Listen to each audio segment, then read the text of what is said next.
On considère phi une application linéaire de E dans F et on suppose que E et F sont des espaces vectoriels de dimension finie.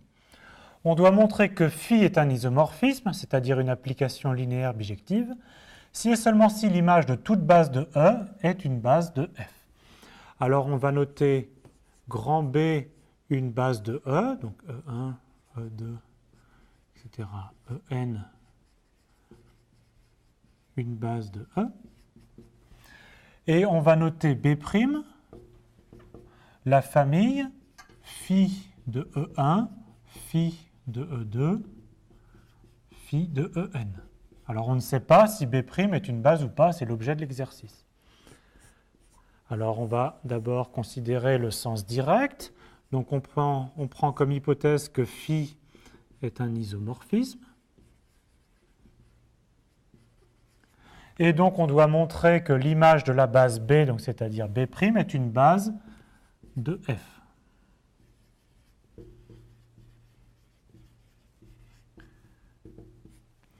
Alors, pour montrer que B' est une base de F, on doit montrer que tout d'abord, B' est une famille libre.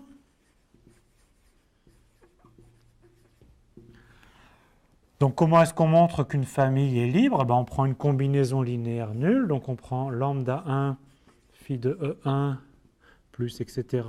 jusqu'à lambda n phi de En, une combinaison linéaire nulle où les lambda i sont ici des réels, et on veut montrer que les lambda i sont en fait tous nuls. Alors ça s'écrit aussi phi de lambda 1 E1 plus etc.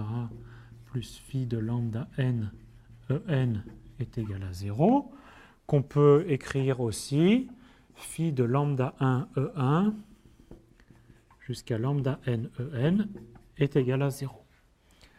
Maintenant, on a supposé que phi était une application bijective, donc en particulier, elle est injective. On a phi d'un vecteur qui est égal à 0, mais on sait que phi est injective, donc ça veut dire que le vecteur est nul.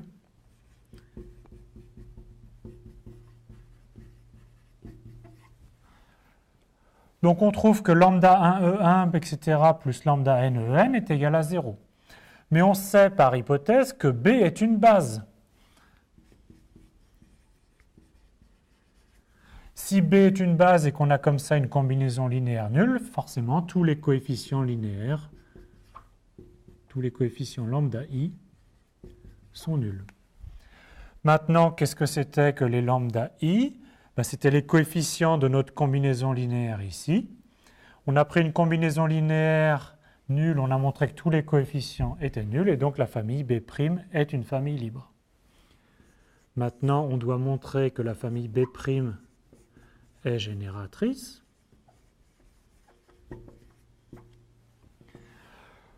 Donc on doit montrer que tout élément de l'espace d'arrivée peut s'écrire comme combinaison linéaire des éléments de vecteurs de B'.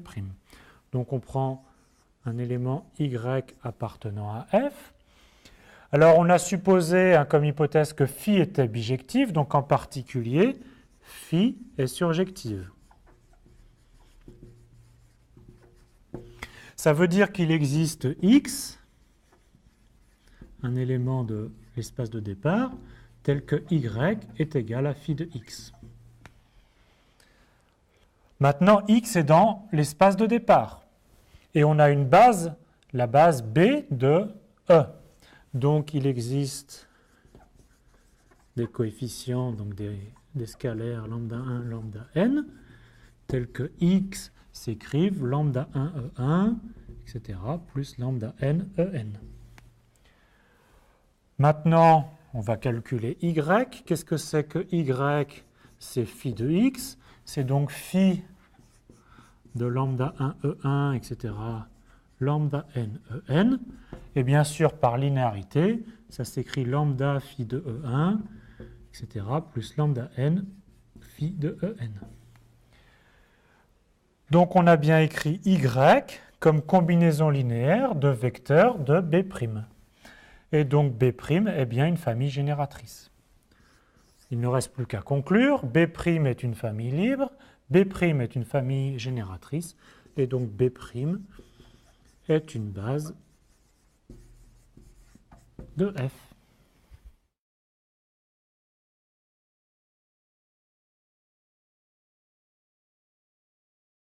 On va maintenant prouver la réciproque, c'est-à-dire comme hypothèse, on suppose que l'image de la base B est une base B', donc comme hypothèse, on suppose que B' est une base.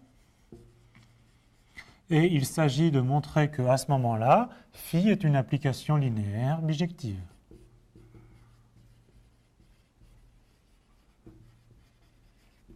Alors pour montrer que c'est une application linéaire bijective, on va montrer que phi est surjective et ensuite on montrera que phi est injective.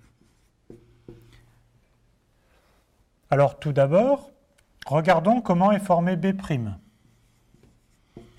B', c'est des phi de EI, donc c'est des images de vecteurs, et donc B' est inclus dans image de phi. Maintenant, on sait que image de phi est un espace vectoriel. Donc en fait, l'espace vectoriel engendré par B' est lui aussi inclus dans l'espace vectoriel image de phi.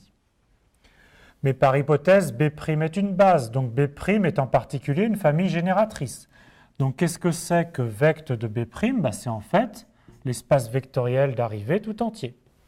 Donc on a F inclus dans l'image de phi. Mais bien sûr, l'image de phi est aussi inclus dans F. Donc qu'est-ce que ça montre? Donc ça montre que l'image de phi est en fait égale à F, et donc que phi est surjective. Alors maintenant, on va regarder l'injectivité. Donc on prend un élément x appartenant à E, tel que phi de x est égal à 0. Et on veut montrer qu'en fait, x est égal à 0. Alors, x est un élément de E, donc on sait que B est une base, donc on va l'écrire x dans la base B. Donc il existe des réels, tels que x s'écrit lambda 1 E1, etc., plus lambda n En.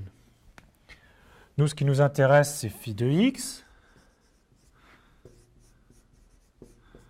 Donc phi de x, c'est bien sûr phi de lambda 1 E1, etc., plus lambda n En, et on sait que phi est linéaire, c'est donc lambda 1 phi de E1, plus lambda n phi de En.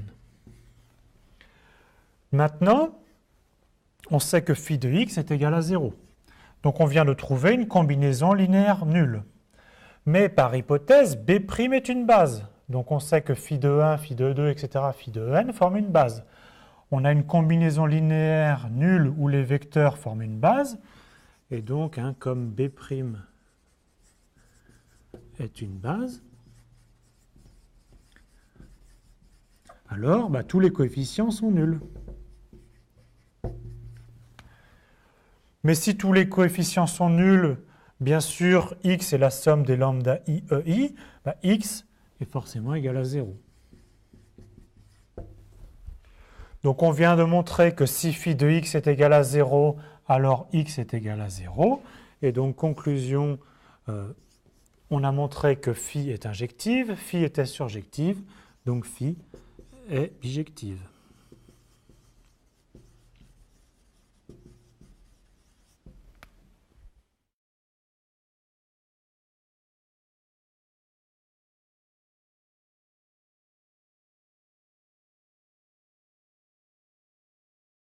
Alors il y a un lien entre la dimension des espaces vectoriels et une application linéaire qui peut être injective, surjective ou bijective. Alors en fait, si une application linéaire de E dans F est injective, alors la dimension de l'espace de départ doit être plus petite que la dimension de l'espace d'arrivée. Par contre, si l'application linéaire est surjective, alors la dimension de l'espace de départ doit être plus grande que la dimension de l'espace d'arrivée. Alors bien sûr, les deux premiers points impliquent que si notre application est un isomorphisme, c'est-à-dire c'est une application linéaire bijective, alors la dimension de l'espace de départ doit être égale à la dimension de l'espace d'arrivée. Bien sûr, ce sont des implications et les réciproques sont fausses.